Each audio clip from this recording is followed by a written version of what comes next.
In this video, I'm going to show you how to stop standard users from launching PowerShell and command prompts on a Windows machine, while making sure that your admins can still get to them. This applies to pretty much any Windows environment. Physical desktops, VDI, RDS, Azure Virtual Desktop, Windows 365, Citrix, wherever you've got users that you want to lock down. And I'll use it on an AVD session host as my example, but the technique is the same everywhere. And here's the problem. PowerShell or command prompt are incredibly powerful tools. In the right hands, they're essential tools, but in the wrong hands, they're a way for standard users to poke at things that they shouldn't be doing, run scripts they should be running, or work around the controls that you put in place. On a lockdown machine, you often want them switched off for regular users, but left open for your Windows admin teams. The tools we'll use for this is something called AppLocker. It's built into Windows, and it lets you control which applications are allowed to run, and for who. Think of it as a set of rules that says everyone can run their normal apps, but PowerShell command prompt are off limits, unless you're in the admin group. It's a defense in depth tool rather than a bulletproof security tool, but for keeping standard users out of things they shouldn't be touching, it's exactly the right job for it. I'll show you how to build that policy properly, and I'll cover a few different ways to deploy it so you can use whichever fits in your environment, whether that's group policy or traditional domain setup, or with tools like Nerdio if you're managing cloud desktops. I'll walk you through the mistakes that I hit along the way because there are some traps that will catch you out no matter how you're managing it. Accidentally breaking the start menu, yep, I did that. Blocking your own admins out by mistake, yep, I did that. And you'll see each problem and exactly how to fix it. And by the end, you'll have a working setup that blocks PowerShell or command prompt for standard users, keeps your admins fully working, and doesn't break anything else on the machine. And one last thing before we start, don't switch this straight on in production. AppLocker has an audit only mode, where instead of actually blocking anything, it just logs what it would have blocked. Run it in audit only mode first on a machine in a pilot group, let some real users log in and use their applications, and then just check the logs. That way you can catch anything that you accidentally caught in the net before it breaks someone's day. And I've learned this the hard way, as you'll see. So please audit first, enforce second, and I'll show you exactly how to do both. But Microsoft themselves say if your goal is hardened security against a determined attacker, you'd look at app control for business. But what most of us want day to day, stopping standard users from running things they shouldn't be doing, AppLocker is a practical built-in tool, and that's exactly what we're using it for. It's included in all versions of Windows from 10.18 onwards, so most of you will have it already. So the core idea, AppLocker is a bouncer for applications. When someone tries to run something, AppLocker checks it against your rules and decides is it allowed or is it blocked. The rules are split into groups by what type of thing is running. Executables, your executable files and scripts like PowerShell and batch files, Windows installer files, DLLs, and packaged applications, the modern style Windows apps, which matter more than you'd think, and you'll see why in the demo. Each group is configured separately. Now, the first big thing to understand, AppLocker works as an allow list. When you turn it on for a group of rules, the default becomes only what you've explicitly allowed can run, and everything else gets blocked automatically. You're not writing block this, block that. You're allowing the things people need. Everything else is denied by default. Well, that's why if you enable it and forget to allow something important, like I did, you can break the machine. So, second, and this is important how our whole approach works. By default, AppLocker only applies to things launched in the user's context. On Windows 11 and Server 2016 and later, you can extend it to the system processes too, but that's means out-of-the-box things like running a system aren't affected. And that's exactly why background services, things like FSLogix or your management agent, keep working, even though we lock the users down. So we're targeting the user, not the system underneath. Third, every rule is tied to a user or a group. The rules don't just say allow PowerShell, it says allow PowerShell for these people. And that's how admins stay working while standard users are blocked. Same app, different rule, different groups. Fourth, this is the one that always trips people up. AppLocker has allow rules and deny rules. A deny rule always wins. If someone is caught by an allow rule and a deny rule at the same time, deny wins every time, no matter how specific the allow rule is or how important that user is. That single fact is why one of my early attempts blocks my own admins. And it's why the approach we land on avoids deny rules almost entirely. So next, how does a rule decide what it matches? AppLocker gives you a few ways to identify an application. We can identify by path where the file lives. Allow anything in the Windows folder, for example. Simple but weaker because if a user can write to allowed locations, they can run things from there. By publisher, who digitally signed it. Allow anything signed by Microsoft. Stronger, and it survives updates as long as the signature holds. Like file hash, a unique file print of that exact file. Most precise, but also breaks the moment the file changes or an update is applied. So it's the most maintenance. There's also a really handy feature, exceptions. So you can write a broad rule and carve out specific things like Microsoft's own example is allow all Windows programs except Registry Editor. We can use that exact technique in the demo to allow everything except PowerShell and command prompt. AppLocker depends on a Windows service called the Application Identity Service. If that's not running, AppLocker does nothing at all. Your rules just sit there ignored. Every rule can be perfect and it still won't act. So that service running is the first thing to check when AppLocker isn't working. And finally, audit mode. Instead of blocking, AppLocker could just log what it would have blocked. Nothing breaks if you get the full picture of the impact before you commit. Microsoft actually recommend that the way to understand the policy defect before enforcing it. So my strong recommendation before any rollout, deploy in audit only menu first, review the logs for the full working day or maybe a week, and then flip to enforcement mode once it's clean. So quick recap. AppLocker is an allow list. Enable it and everything's blocked unless allowed. It applies to the user context by default.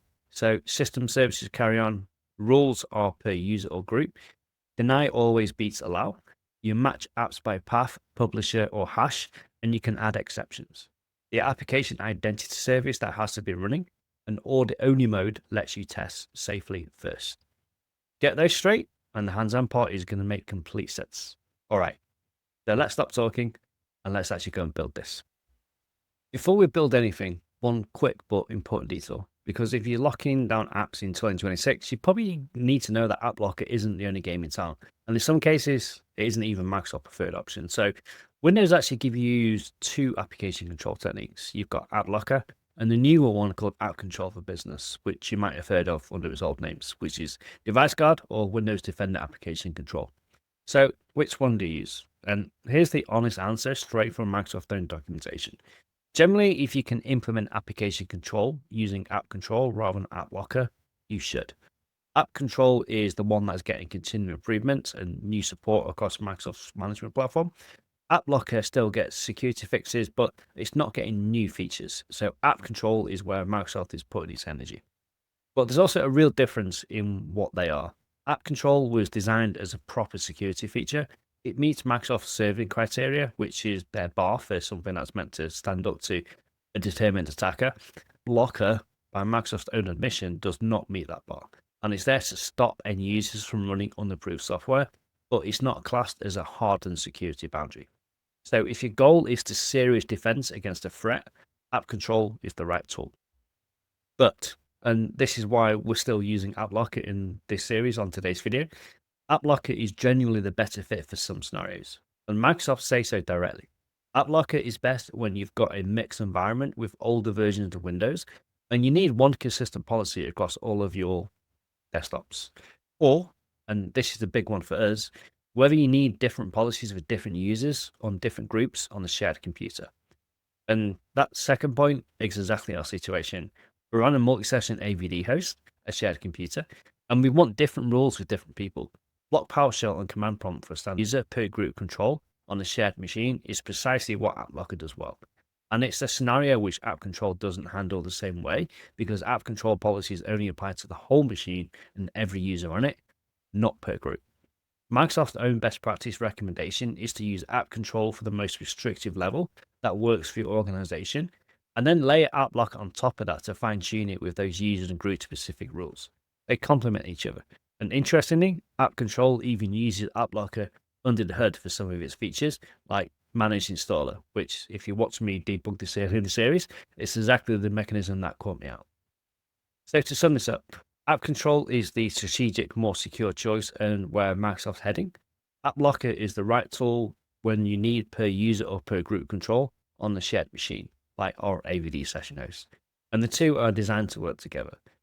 So for everything that we're doing in this video, AppLocker is the correct call. So this is a AVD session host logged in with a standard user. Okay. So what I can do here, so here I'm a standard user, so I'm able to launch my normal applications, right? So I can launch Calculator, I can launch Notepad, Office, Word, whatever. Okay. So they're all good. so I can use it day to day. Now, imagine if I'm a user and I'm trying to do stuff which I shouldn't be able to do. What I can now do is, for example, I want to launch command prompt and it's blocked. Okay, so this is what AppLocker is doing because I've explicitly set don't allow the running of like command prompts at PowerShell. So I click here and then go to here, and we can see go to PowerShell there. So that's blocked me as well from there. The same thing if we try to run the PowerShell ISE, right? So PowerShell, that's not allowing me to run. So this is AppLocker in practice, essentially, right? So what I'll do now, I'm just going to log off this machine because I'm just logged in with a normal user, right? I'm going to log in with a local admin user.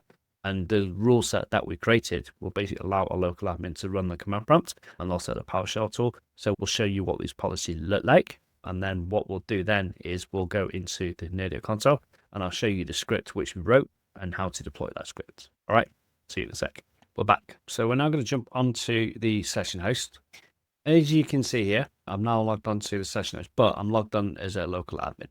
Okay, so now if I go launch the command prompt, I'm able to do that. Okay, I can also launch PowerShell.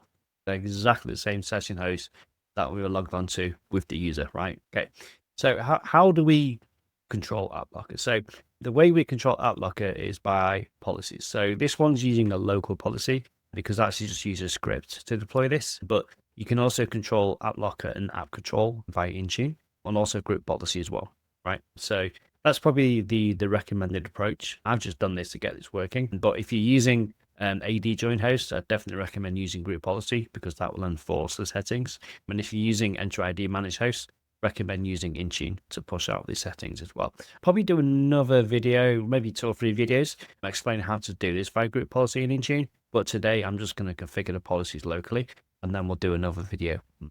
Okay. All right. So let's have a look and see what we've got here. So as you can see here, we've got application control policies, local policy, and we've got different sections, right? So we've got executable rules, we've got Windows installer rules, we've got script rules, and we've got package app rules, right? So this package app rules is the one which I needed to fix my environment, right? So essentially, when I was testing this, I basically broke the whole machine. I could log onto it, but I couldn't launch anything because it detected that as a signed packaged app from Microsoft, and it wouldn't let me launch it. It was blocked, right? So I had to allow this rule to allow me to get access to that. Now, obviously, that will allow all signed packaged applications, right? So it depends how restrictive that you want to be. So let's look at how we create a rule. So we have the first one to look at is the executable rules. So that's the X's. So the way that I've done it for this one is I've allowed all X's except PowerShell command prompts, right? So in here, I've got everyone rule to allow any executable to be run on the path anything, and then exceptions are just these. Now, the way I've just done this just to block PowerShell and command prompt, but the way AppLocker is actually normally used in corporate environments is you block everything and only explicitly allow what you need, right? So I just done this just to show the demo of the feature. But if I was doing this for real in a secure environment, the way that we do this, we basically block everything, put it in audit mode, and then create the rule set to explicitly allow everything that you see has been running, right? Now, that is quite a bit of maintenance to run because it means that every time you install a new application or update something, you need to update the rule set. But if you want the most secure method of running, this is the way to do it, because obviously this will stop any like malware from being able to be executed on the session host or users being able to install their own applications and run them, because you can basically just define exactly what you want to be run on the session host. So this is how it works. And then obviously we've got all X's for administrators, right? So again, I don't want to lock out admins from doing stuff. So I've allowed built-in admins to run anything they want to do. And then also we've got an exclude in there for a group as well from an Enter ID group. If you've got a group of admins that you want to run who aren't maybe members of a local admin group, you can use this as well to basically say, hey, anyone who's a member of this Enter ID group, allow them to run PowerShell or command prompts on there as well. I haven't set anything for Windows installer rules, and for script rules, pretty much the same thing there. Allow everyone to run scripts within the Windows folder, so we don't block Windows from running anything. Again, security whole is that if someone is able to put something in a Windows folder, they could run it. So this is just a demo. This is not a hard, hey, this is how you do it. And again, scripts in program folders and program files, we've allowed stuff to be running there. All scripts for admins, so that's pretty much the same rule as we had before. So allow any scripts to be run for administrators. This is needed for AVD session hosts, so allow a multi-session user logon scripts, so it prevents logon failure. So I've added that in there as well. So that's been excluded, so that's been allowed to run, otherwise it would have been blocked by default. Okay. And then again, we've got that same exclusion for the admins group within there as well. Then we've got the same thing. We've got all signed packaged apps allowed to be run. But again, if you wanted to be more restrictive with these, you can do. So what you can actually do as well on the session host, you can automatically generate the rule. It's going to do that's basically going to go and scan all of your files and folders. So for example, I can kick off there and it'll basically go and create these rule sets for me. And that's using either a file hash or a path, right? So if you want to be more secure, use file hashes, but it means that every time there's an update, like if they produce a new version of the application, we need to basically create the new file hash or update the file hash rule. And then we can also use path as well if you're not as secure. So hit next, that'll go away and that'll basically go ahead and create that rule set. So you can see there, it's found all these rules. So I'm going to click create and they're the rules that it's applied for me there as well. It's basically saying, hey, these are the default applications which are installed on the host, and these are ones that it's going to allow through. Windows install rules, same, we've got the same thing there as well. So I can build on my baseline, go in there and just say, yeah, go to path rule, going to create that, and that'll go away and look to all of the applications stored. Yeah, so create that, and there you go. Got a list of all the Windows installer stuff on there as well. So pretty cool. Yeah, so that's how you create the rule set. I mentioned this is local rules. So next week, I'll cover how to deploy this 5-group policy in Intune as well. Now, so what I'll do now is the reason why I've used Nerdio to deploy this is because it's nice and quick and easy. And I don't care if my host is managed by group policy. I don't care if my host is managed by or Enter ID. I can deploy it nice and quick and easy at build time of the session host, right? So it's very secure. So let me go through now and quickly show you using Nerdio and how to deploy that. Okay, so this is the script which I've created by Nerdio. So you can see here, it's a PowerShell script which we can deploy as a scripted action. And all this is going to do is basically going to go away and it's going to create the rules. So as we said, we need the app ID, running application identity service. And then it's going to basically go away and create the rule set, which I just showed you there in the menu. So you can see here, these are the XML files that it's using. And it's just creating all these rule sets. So if you wanted to manage it this way, you absolutely could do. But you'd have to go in there and obviously manually edit these XML files or these scripts.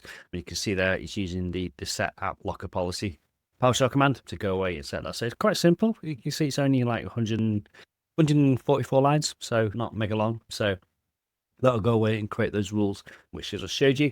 In here as well, we just got the stuff which sets like audit only mode, right? So if you wanted to just see what's happening, then you do it in audit only mode. So that creates the rule set, but puts it into audit only mode. Now, what you actually see on the session host is when you go into the event viewer, you can actually have a look here. And in here, what you see are the jobs being run. So if you go to application service event log, Windows AppLocker, here's what you'll see. So you'll see whether things are allowed or blocked. Okay, so if I go here, I can see there's a block, for example. So this is from when I was doing my testing, right? So you can see here, I've got a test user. It's saying, hey, and that's blocked. So that's when we showed it before. So this is where you would go when you run in audit mode. You basically go through and just check any of these and just make sure that there's nothing being blocked, like no package stats can be executed, or they've been enforced, and no package stat rules have been configured. So that's why my start menu is broken, essentially. So that's what I had to go in. That's how you run it. So what I'll do now, I'll just show you how to check whether it's in the force mode or whether it's in audit only mode. Okay. All right. So if something's broken and we want to just quickly put it into like audit only mode just to check it, we do it here within the menu. So you can see here we've got configure rule enforcement, right? So I can basically disable this if I wanted to just by unticking those, but we can change the enforcement rules, right? When you first put this in, please, pretty please, just set this to audit only mode. Otherwise, all hell's going to break loose and you're going to break your environment. So you can go in here, just set that to audit only mode, and then that won't actually block anything. It'll just make sure that you're capturing all those blocks in place as well. We can also enable DLL rule collection, but we don't want to do that. So the key thing to remember about this is the fact that it's only applying to the user context, right? Not the admin context. So this won't break anything. So if you're still using like Intune or Nerdio or whatever to run stuff in the background, that's still going to continue to run. Okay. All right. And that's pretty much what I wanted to show today. There is more to it. So I'm going to do a follow-up video probably next week just to show you how to deploy this via Intune and also group policy, because I know this is very specific to Nerdio. But yeah, the reason why I create this video, because AppLocker always comes up in conversations with customers. Not people know about it. Not many people use it. But as I said, we can use app control as well, which is a newer version of it. So I'll probably do a video about that in the future, just to show what the differences are. But as a very basic solution just to get you up and running, I think this is great. So this actually came up from a customer who turned around to me and said, hey, I want to stop users from being able to launch PowerShell on my AVD session host. How do we do that? So I know the answer to that is app control or AppLocker. So this is why I wanted to do this video, just to show you how powerful that is. So if security is your number one requirement, and if you have requirements to say, hey, I want to control which applications can and cannot be launched on my AVD session host or Windows Switches 5 or Citrix or physical endpoints or whatever, this is the solution that you want to be looking at. It's built into Windows. It doesn't cost you anything. It's just there. The only downside to this is obviously because it is so secure, if you deploy a new application or if you update an application and using the file hash, then it's going to be a bit of work to get things running, but that's the plus side and downside of security, right? But yeah, we'll dig further into actually how to go a bit deeper into the security on these session hosts as well. All right, that's it from this week, and I'll catch you next week for the next one. Thanks. Bye-bye.